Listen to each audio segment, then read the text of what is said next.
So, what herb did I use off-label? You might say, what herb did I use not the way people generally used it? And I've been doing this a while. As if you're listening, you see I've been doing this since the 80s, professionally, I guess, as a business. First incorporated in 1982, though I was doing it before then.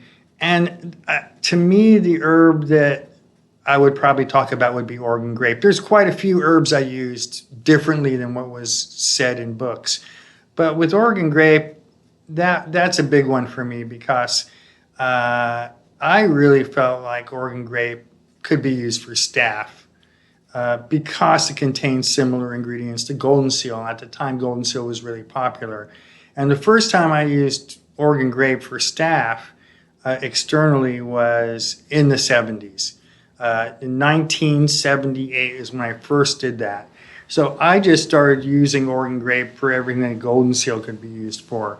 And at the time, especially as it got into the 80s, golden seal got like really super popular. You know, golden seal was used for everything, way more than you could imagine. You don't really need golden seal in hair rinses or shampoos or toilet bowl cleaners or, you know, it used to be able to get golden seal echinacea bagels from here in Eugene during the cold season.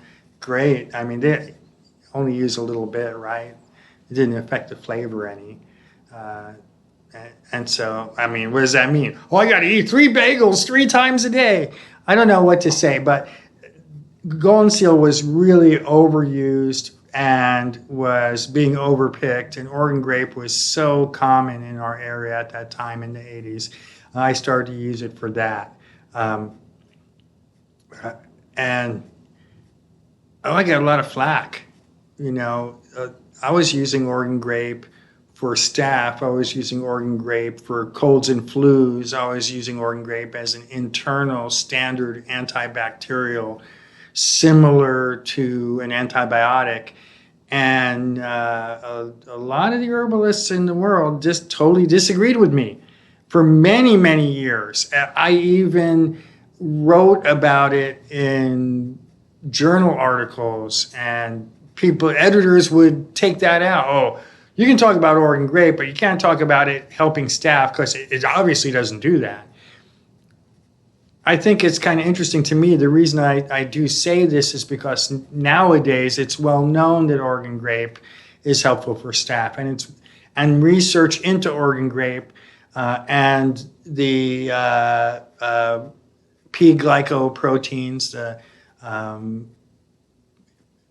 pump inhibitors, some of this kind of new physiology. It isn't new anymore, but the information that was found by researching Oregon grape into how Oregon grape actually does affect antibacterial properties internally. That research is tremendous and has gone to change how people look at both physiology and drugs. I thought that's really interesting. So nowadays, the quote off-label use is it's standard knowledge, and so that's pretty cool. I thought that's the one. So, I mean, there's other herbs I've used off-label that may or may not. Really what it comes down to is understanding what you might call the energetics, depending on what you mean by energetics, the energetics of the plant.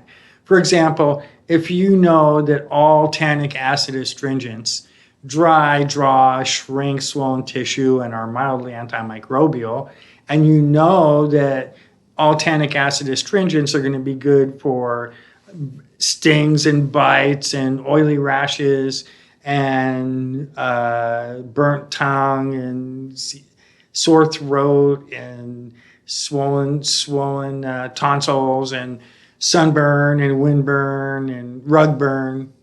Rug burn? How'd you get rug burn? There's this list of things that just in general astringents work on. And so if you know that, then if you come across a plant in a book that's an astringent, and there's a list of uses in the book, and then you have these other books and you look at those and it has a list of what this herb is good for,